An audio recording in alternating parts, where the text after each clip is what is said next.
Welcome back to the Deep Dive, where we tear through your reading stack so you don't have to. Today, you've brought us a file that really it starts with what feels like simple, exhausted heartbreak. Yeah, and it spirals so fast into the story of high-level political espionage, werewolf mercenary gangs, and, well, a whole lot of blood on the living room carpet. Full of blood.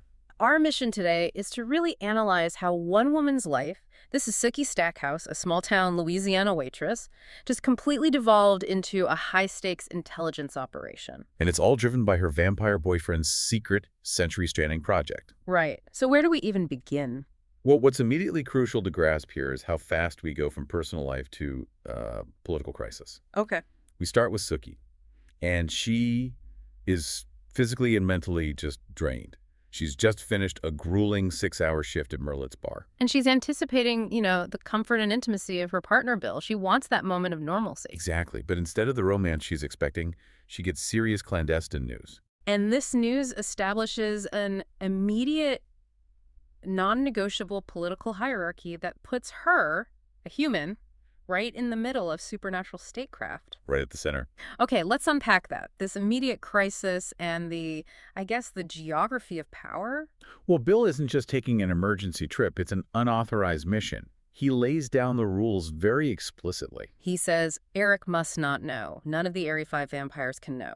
And for context, you have to remember Eric Northman is the incredibly powerful Area 5 sheriff. He's effectively Bill's commanding officer in this, regional vampire government. So if Bill is bypassing his direct superior, the stakes have to be exponentially higher. They are. The authority pulling Bill's strings is the highest state official. The Queen of Louisiana. The Queen of Louisiana, who holds her court in New Orleans. And Bill calls this city, pretty grimly, Vampire Central. So that single revelation completely reframes Bill, doesn't it?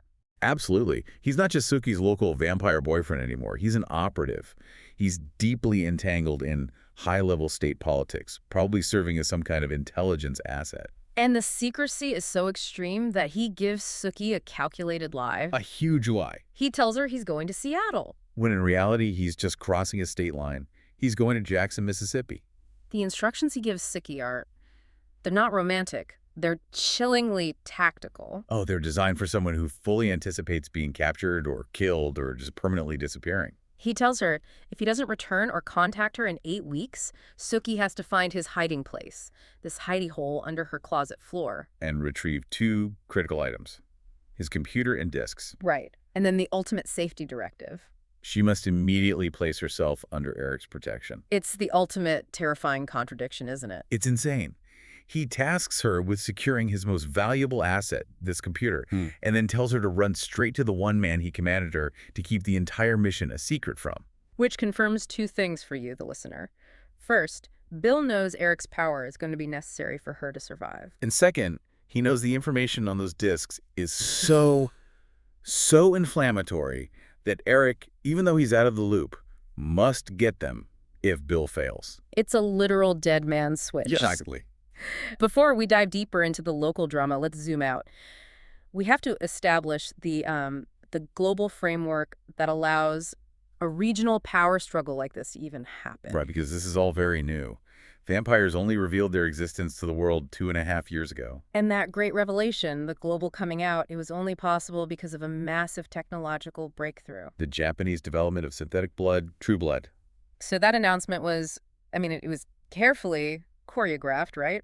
Broadcast at the same time across hundreds of nations. Oh yeah, featuring carefully picked, personable vampires. But the world's reaction was anything but coordinated. Not at all. Yeah. It resulted in this fractured geopolitical landscape. Basically overnight, we get this 3-tiered system of acceptance, and the reaction literally dictated the survival odds for a vampire, depending on where they, slept. Let's break down that map of acceptance because it's critical context for the danger everyone's in. Okay, so in the first tier, you have outright rejection. Powerful European nations, France, Italy, Germany, they just refuse to grant vampires equal citizenship. Which sounds kind of abstract, but in practice it means travel and residency are severely restricted, or in some places just flat out illegal.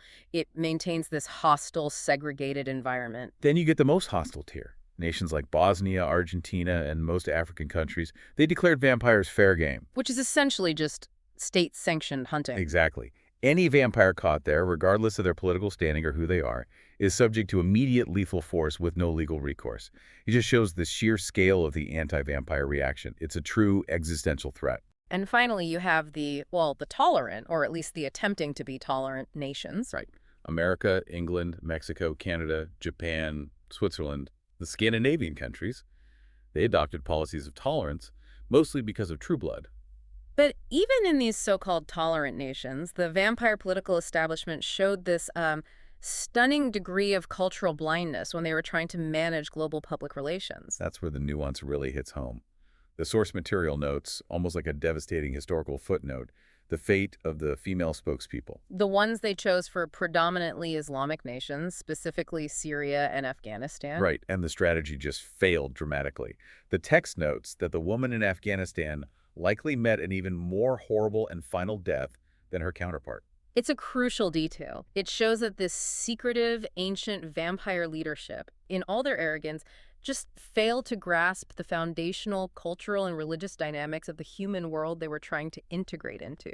Yeah, it suggests that even the best-laid plans of the vampire global government were often undermined by their own just lack of human understanding. So we have this fragile, violent global backdrop, which makes Bill's secret mission for the Queen infinitely more dangerous. Mm. So let's bring it back to Bon Temps and the local drama specifically. The financial tension that's about to blow up in Sookie's face. This is where the emotional irony just becomes unbearable. Sookie is struggling financially. A real, tangible problem. She needs to replace the carburetor in her old car, which is a significant expense for her. Yeah, she's seriously thinking about asking her boss, Sam, for more hours at Merlitz just to cover her daily living costs. She's scraping by. Now contrast that with the sudden, almost baffling affluence of the Bellefleur family. Right. This is Portia, Andy, and Cousin Terry people. Sookie generally considers unfriendly and sometimes snooty. And they've suddenly become flush with cash, which lets them do these extensive, costly renovations on their ancestral home, Belle Rouge. And why the sudden wealth? A mysterious legacy from a relative who had died mysteriously over in Europe somewhere. Now, what makes this detail so corrosive is Bill's historical interest. He had discovered his kinship with the Bellefleurs. He's their ancestor. And he was apparently more concerned with ensuring their prosperity than Sookie's. He had the means to solve Sookie's carburetor crisis in a second, yet his focus was on supporting his newly found, often unpleasant, bloodline. The financial context adds this whole new dimension of callousness to Bill's already impending betrayal with Lorena. It really does. He was fine with Sookie worrying about money while he was actively supporting the great-great-great-grandchildren she can't stand. It underscores that Bill's affection for Sookie, while, maybe it was real, it was compartmentalized. It was secondary to his ancestral duties and, as we're about to see, his commitment to his ancient history. And this internal anxiety about money and betrayal is, well, it's violently interrupted by external danger. It is, and whether it was Bill's last-ditch effort or maybe Eric's desperation, an unauthorized, highly irregular bodyguard is sent to Sookie. The one and only Bubba. The one and only. Okay, let's just pause and appreciate the absolute absurdity of Bubba. Please. This is peak supernatural lore. He's a vampire mistake, an Elvis impersonator who was turned while near death and just saturated with drugs. So the turning process didn't properly integrate his mind. It left him with a fragile brain. But because of the celebrity he was in life, he's now idiot royalty. The vampire community generally keeps him out of sight, acknowledging who he is, but terrified of the public relations disaster he represents. The fact that a powerful vampire like Eric or Bill would deploy someone so unstable and famous, it just speaks volumes about the level of immediate threat Sookie was facing. They knew she needed protection, but couldn't risk sending a functional, recognizable operative who could be traced back to Eric or the Queen. Bubba is the perfect, disposable, and easily deniable asset. And he is immediately pressed into action. Sookie manages to stash Bubba in Sam's office at Merlitz, but almost immediately the danger finds her. She was attacked in the employee hallway by a man dressed in biker clothes, greasy jeans, a leather vest. He just lunges at her. And Sookie's slight supernatural quickness, maybe enhanced by her telepathy and her, association with vampires, it allows her to drop and roll. She narrowly avoids the initial grab. But before the assailant can recover, Bubba intervenes with deadly brute force. He grabs the man, crushing his throat with terrifying speed, and then announces, very matter-of-factly, "I've killed him. I saved you, Miss Sookie." And this is where the identity of the threat is confirmed. Right. Sam, Sookie's boss and a shapeshifter, arrives and instantly recognizes the danger by the insignia on the dead man's vest. A howling wolf's head silhouette against a white circle. This was a werewolf, and not just some random killer, but someone clearly affiliated with a specific pack or gang. And the small-town reality just instantly dissolves into supernatural necessity. The immediate, rational decision is not to call the police. The logistics are impossible. How do you explain a freshly dead werewolf and a mentally fragile celebrity vampire mistake with severe PR baggage? It's a non-starter. They confirm the kidnapper's intent. They find duct tape and gags in his car. Which solidifies that Sookie was the target of an abduction, likely for leverage against Bill. And then comes the truly painful sting of human betrayal, revealed through Sookie's own telepathy. Oh, this part. Bubba mentions that the attacker had been tipped off, and Sookie immediately realizes it was her supposed friend Arlene who identified her to the biker gang. Arlene, likely motivated by fear or resentment or some twisted sense of self-preservation, had pointed out Sookie as the waitress dating Bill Compton. It's such a harsh reminder that in the face of supernatural power, human loyalty is often the first thing to just shatter. Yeah, and the ensuing cover-up is darkly comedic in its absurdity when you think about the participants. You have Sam, the shapeshifter boss, Bubba, the vampire celebrity mistake, and Sookie, the human protagonist. Who is lightheaded from the adrenaline rush and the proximity to violence. And they're all struggling to move this heavy, dead werewolf body into the attacker's Mississippi-plated car for disposal. This single, messy cleanup scene just crystallizes Sookie's new reality. She is an unwilling accessory to a murder committed by a supernatural being, all because of Bill's secrets. The initial crime scene cleanup is merely the beginning, though. Sookie and Sam are still reeling when the true storm arrives. And this confirms Bill's lie. Hours later, Pam, Eric's fiercely loyal second-in-command, arrives at Merlett's, and she delivers the news with her usual brutal efficiency. Bill lied about Seattle. He was indeed in Jackson, Mississippi, and he is now officially missing. He had failed to report in the previous night, which in the eyes of Area 5 makes his capture or disappearance a certainty. The situation escalates even further when Eric, Pam, and Chow arrive to explain the true context of the kidnapping. And this is where the emotional wound is inflicted, coupled with the revelation of the political bomb Bill was sitting on. Eric drops two major secrets on Sookie.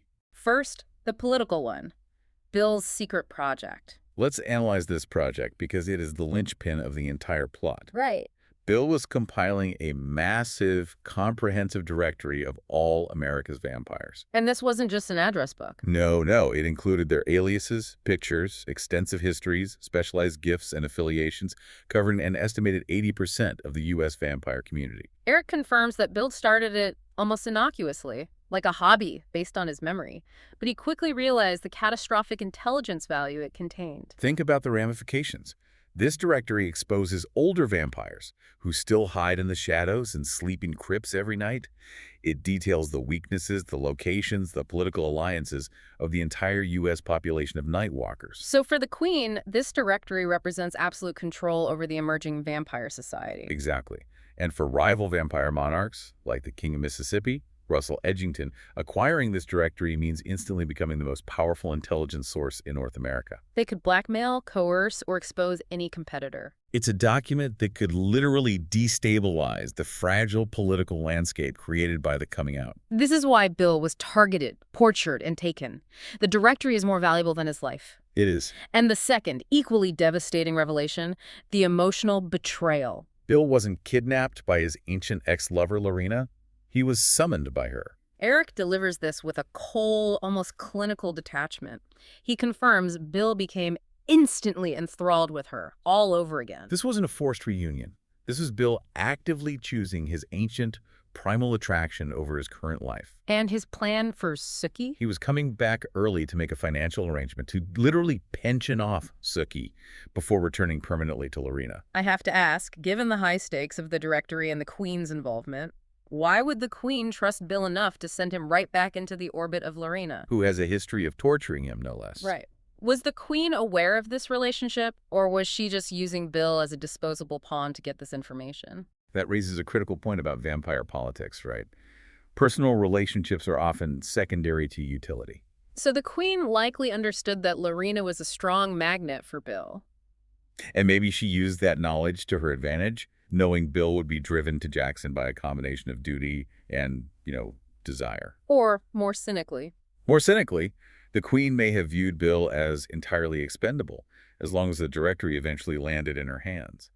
His emotional weakness was a known variable, but maybe not as critical as successfully compiling the data. his betrayal of Sookie certainly suggests his loyalty to the directory's mission superseded his current affections. Definitely. So the logistics of Bill's disappearance, as related by Russell Edgington's people, the powerful king of Mississippi, they sound like a professional black bag operation. Oh yeah, designed for maximum confusion. They claimed Bill's coffin was swapped by mistake with one belonging to Betty Jo Pickard, who is Edgington's second-in-command. And the key detail here is the location. Nubis Airlines. This is not some general freight forwarder. It is the secure vampire transport service. The fact that the theft happened there just emphasizes the high level of coordination and funding required for the operation. The swap relied on manufactured chaos. A distraction, a fire set under the tail of another Anubis plane, and a crucial 10-minute window when Edgington staff mixed with Anubis employees, allowing the kidnappers to seamlessly wheel Bill's unguarded coffin away. This speaks to a powerful, well-resourced opponent, almost certainly Russell Edgington himself, seeking that directory. But all of this chaos circles back to Bill's initial instructions and the trust he placed in Sookie despite his betrayal. Right, she follows his precise directions, pulling back the carpet in her old closet. He had painstakingly constructed a light-tight hidey hole under the floorboards. And this is a profound moment of confirmation. Bill had planned for this. He foresaw his potential demise or capture. And inside that clandestine space, Sookie retrieves exactly what he described. The computer, the monitor, the printer, and, most importantly, the disks containing the directory. So despite lying to her, planning to abandon her, and putting her life in extreme danger, he implicitly trusted Sookie, the telepathic human, with his life's most valuable intelligence work. The retrieval of the computer confirms she is now the keeper of the most politically volatile document in the supernatural South. Now that Bill is confirmed alive but missing, and likely being tortured for the location of the disks, which are now safe under Sookie's control, Eric shifts into operational mode. He can't go to Jackson himself without declaring war on Russell Edgington, so he activates a contingency. Which forces Sookie to rely on an incredibly uneasy alliance. That alliance comes in the form of Alcide Herveaux, a werewolf from Shreveport. But Alcide isn't motivated by chivalry or friendship, is he? No, not at all. He's motivated by pure, unadulterated leverage. Eric holds a big personal favor over him, which in reality is a massive financial debt. Let's detail that debt because it perfectly illustrates how human commerce and supernatural power just intertwine. Eric holds the gambling marker of Alcide's father, who owns a substantial bi-state surveying company. So if Eric calls in that debt, Alcide's father's business collapses. The family is financially ruined. Alcide has no choice but to help Sookie hang around with the vamps in Jackson. He has to act as her guide and her security just to clear his father's obligation. It's coercion, not cooperation. And Alcide provides crucial exposition about the were community, which is necessary for Sookie and for you, the listener, to understand the danger in Jackson. Right. He explains that wares live closer to human life than vampires, but their society is largely secret. He clarifies the distinctions. True wares change at the onset of puberty, and the children of pure couples, so wares or shifters, can change at will. And he draws a sharp contrast with the non-supernatural population, the wolfmen. Humans bitten by a werewolf who usually die pretty quick. This distinction is critical because it tells us the biker who attacked Sookie earlier was a powerful, established supernatural entity, not just some random victim of circumstance. Alcide also confirms the intense animal magnetism that draws wares and sifters, like Sam, Sookie's boss, who shifts into a collie toward each other. It's a biological reality that Sookie will have to navigate. And crucially, Alcide warns Sookie that Jackson contains a small, dangerous gang of wares and shifters who hire themselves out as mercenaries to local vampires. Exactly the kind of people who would have kidnapped Bill. Precisely. So Sookie realizes that to infiltrate the Jackson supernatural scene, especially the vampire clubs, she can't show up looking like a tired Louisiana waitress. No, she needs dress-up clothes. Yeah. This necessity forces her to spend the money she earned moonlighting for Dallas vampires and the last of her grandmother's legacy. It's a physical cost of entry into this world of danger. This leads her to Alcide's sister, Janice, who owns a beauty salon. Janice is immediately accepting and provides Sookie with lavish services, manicures, pedicures, hairstyling, treating her as a valuable client. It's a moment of human connection and acceptance that Sookie desperately needs. And this is where Sookie's unique telepathy, her greatest asset, secures an immediate practical friendship. Right. While sitting under the dryer, she catches the clear, covetous thought of a silver-haired, wealthy client. Ha ha ha. And Sookie watches as the woman subtly slips Janice's expensive earrings into her purse. Sookie intervenes so tactfully. She uses a plausible human excuse, claiming the client has hair gel on her jacket, to retrieve the jewelry without a scene. She doesn't scream thief. No. She uses subtlety. Janice, realizing later what happened, is immensely grateful. This anecdote is vital because it shows Sookie successfully applying her gift to build loyalty and secure an ally. So prepared, Alcide takes Sookie to the club in Jackson. The Wares call it Club Dead, which is a fitting name. Though the owner calls it Josephine's. The atmosphere is designed to be intimidating, to actively deter ordinary humans. They're met with vanishing vehicles, a hostile exterior, and the most bizarre bouncer imaginable. A goblin named Mr. Hobb, whose eyes were full of fire and malignance. The tension spikes instantly upon entry. Oh yeah, Elsie's ex-girlfriend Debbie sachets up. Debbie is a shifter, and she's now dating a shifter who turns into an owl. And she immediately confronts Sookie, insulting her as Alcide's rented date. A cruel reference to Eric's debt leverage. Sookie is immediately marked as low status, an interloper who was bought and paid for. The club rapidly becomes the site of critical intelligence gathering. Sookie uses the distraction created by her friend Tara, who appears unexpectedly. Right. Tara pulls Sookie onto the dance floor for this incredibly energetic, highly suggestive high school routine. A high-energy, hip-thrusting performance to Love is a Battlefield. And the physical chaos of the dance floor, paradoxically, allows Sookie to sharpen her mental focus. It's during this noise that she telepathically eavesdrops on a human broadcaster speaking to a small vampire. The key phrases she catches are devastatingly informative. He hasn't talked yet. And Harvey called today. He said they searched the house and didn't find anything. Let's analyze that. He hasn't talked yet. Confirms Bill is alive but being tortured for information. And they searched the house and didn't find anything. Confirms that the kidnappers, likely Edgington's people, searched Sookie's home, probably while she was out, and failed to locate the hidden computer directory. So Sookie knows the torture will continue, but the central asset remains safe because she acted on Bill's instructions. But the danger is constantly escalating. Almost immediately after gathering this intelligence, a member of the were-gang, Jerry Falcon, clearly affiliated with the man Bubba killed, attacks Sookie at the bar. He grabs her arm and then aggressively gouges her shoulder with his fingernails. And this action isn't just a bar fight. It is immediately defined as a blood offense. The gravity of drawing a shifter's or a human's blood deliberately in that environment is immense. Mr. Hobb, the goblin bouncer, intervenes instantly, wrapping his arms around the biker, and the violence of the club rules is then demonstrated. The biker begins shrieking as his skin burns from the contact, before Mr. Hobb violently tosses him out the back door. This confirms that drawing blood on the premises is forbidden, even for the Vampire King's hired help.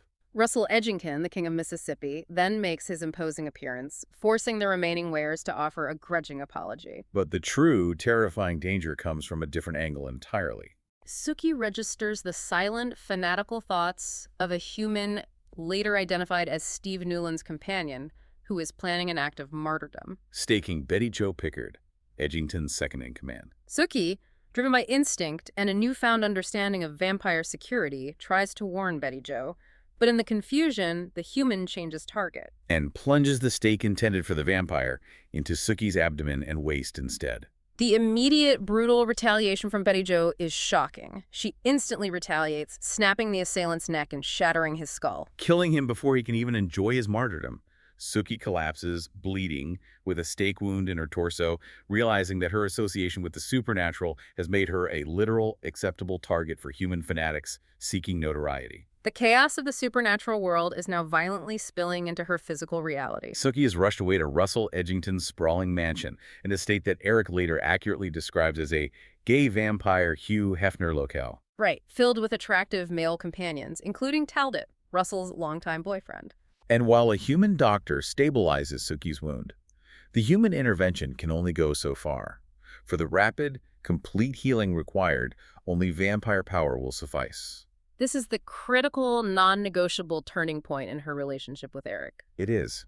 Eric takes charge, pinning Sookie down and forcing her to drink directly from his wrist. This is done without Sookie's consent, even though it's medically necessary. And the blood infusion grants Sookie immense strength and dramatically accelerates her healing, closing the horrific stake wound. But the cost is immediate and profound. The wound leaves a shiny red glossy scar, a physical reminder of the trauma. And more importantly, it establishes a blood bond. Bill had explicitly warned Sookie against drinking Eric's blood, and now by force, Eric has made her vulnerable to his command. Sookie quickly realizes this infusion has also made her sexually reactive and hyper-energetic, a powerful cocktail of healing and dangerous coercive connection. This transactional act of salvation binds her to Eric politically and physically. With Sookie stabilized, the focus shifts back to the mission. The location of Bill is finally revealed by the unlikeliest of heroes. Bubba? Bubba.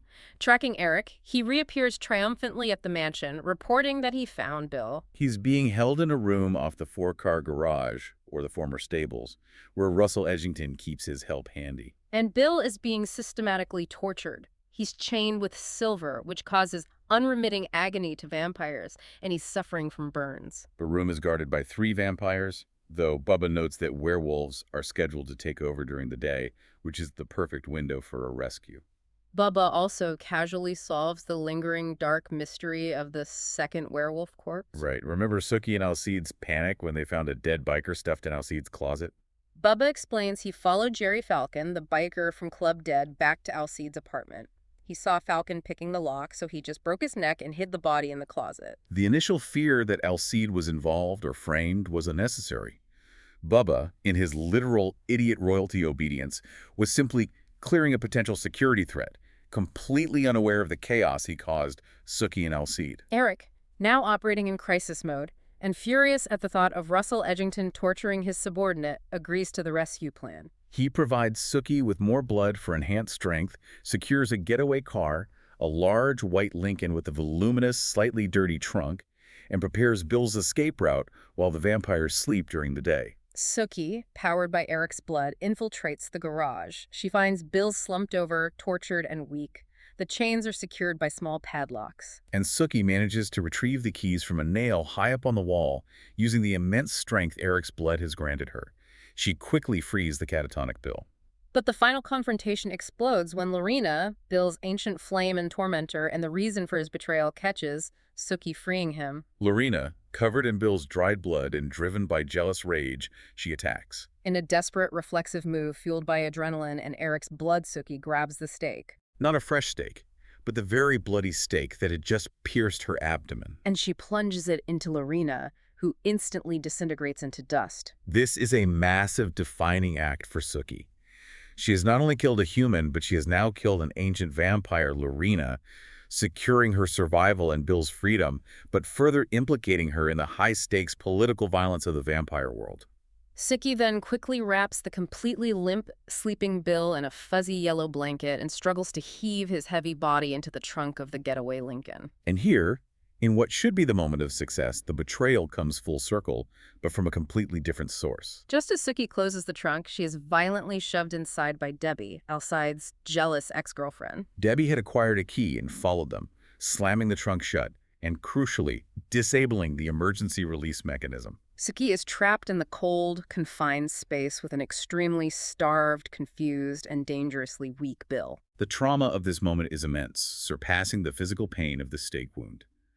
Sookie faces claustrophobia and the terrifying fear that Bill, driven by starvation and the trauma of torture, will drain her completely out of hunger and confusion. The horror is palpable. Yeah. Bill stirs, his voice rough and pained from his tortured throat. He initially starts feeding on Sookie's neck, but quickly shifts from survival to a primal, confused need. He pulls out of her neck, fumbles with their clothing, and initiates violent, confused sex inside the trunk before finally realizing their situation and asking if he took too much blood. The physical and psychological violation, combined with the extreme danger of their confinement, makes this scene a harrowing climax. The incident is ended abruptly only when Eric arrives, locating the LinkedIn in the dark parking garage, and tears the trunk open with supernatural force, rescuing them. The immediate aftermath requires survival and cleanup, starting with political danger. Right. As Sookie recovers, she reveals a critical piece of information she gleaned from the wereguards at Russell's Gate. They mentioned they were expecting a crucifixion that night. And Sookie shrewdly deduces they meant Bubba, given his celebrity, his obvious disruption, and the fact that he was the key to locating Bill. This prompts Eric to take immediate action. He uses a phone call with a newly acquired English accent to Betty Jo Pickard, who confirms they caught the problematic celebrity vampire. Betty Jo agrees to release Bubba, provided he agrees not to sing publicly again, a small concession for a major political problem. But the threat isn't over. The Were gang members who were recruited to track Eric and Sookie, the ones who had tried to beat the gas station clerk for information, are now trying to eliminate Sookie. They see her as a loose end and Eric's liability. So Bill and Eric, fueled by fresh blood and righteous rage, are forced to defend Sookie's home. The final confrontation is brief and terrifyingly brutal. 7 were and human thugs break into Sookie's house. Bill and Eric, operating with supernatural speed and power, and driven by the fury over Sookie's trauma, kill all 7 men in under 2 minutes. Leaving the living room full of dead men and bloodied carpet. This level of extreme retribution just highlights the absolute scale of the danger Sookie has been exposed to due to Bill's secret project. She is no longer just a waitress, she is a casualty of supernatural war. After the carnage and the initial emotional fallout, Sookie begins the transactional cleanup of her life, starting with her financial reality. Right. While Bill slowly recovers from his torture, Sookie discovers her earlier financial woes have been solved by an unexpected and calculated patron. She finds that Eric, who she had yelled at during her peak stress about her inability to afford driveway repairs, has paid for a complete renovation. Her driveway now features expensive interlocking gravel and a new parking area. The contractor left a note confirming that Mr. Northman paid for it. This is a fascinating mix of a power move and genuine, if controlling, care. It is.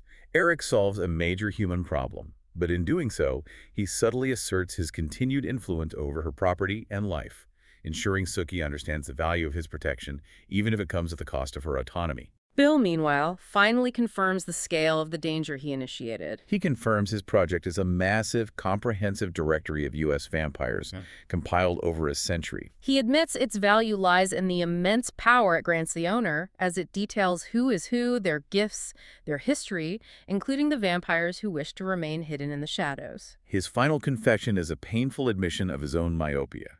He never realized how tempting this kind of power would be to others, or how much danger it would put him. And, critically, Sookie in. The final confrontation provides Sookie with the exhausted strength to assert control over her own space.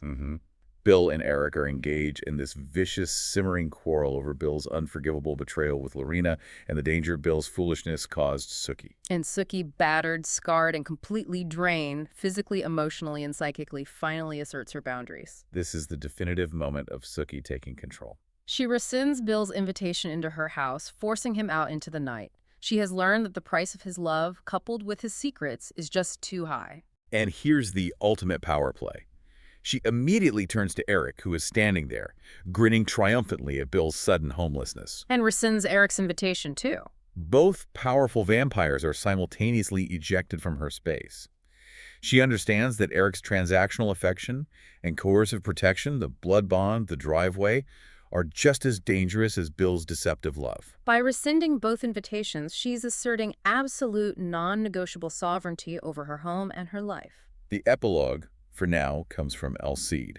He visits Sookie, apologizing profusely for the pain Debbie caused by trapping Sookie in the trunk. And he reveals that Debbie asked him to kill Sookie. To which she replied, she could go fuck herself, confirming the definitive break in their troubled relationship. He promises to return to Sookie when he has pulled Debbie out of me by the roots and Sookie is over Bill. Which leaves the door open for a potential future, one based not on leverage or debt, as his current association with Eric was, but on genuine choice, should Sookie ever recover from the trauma Bill, Eric, and the directory inflicted upon her. So what does this all mean for you, the listener?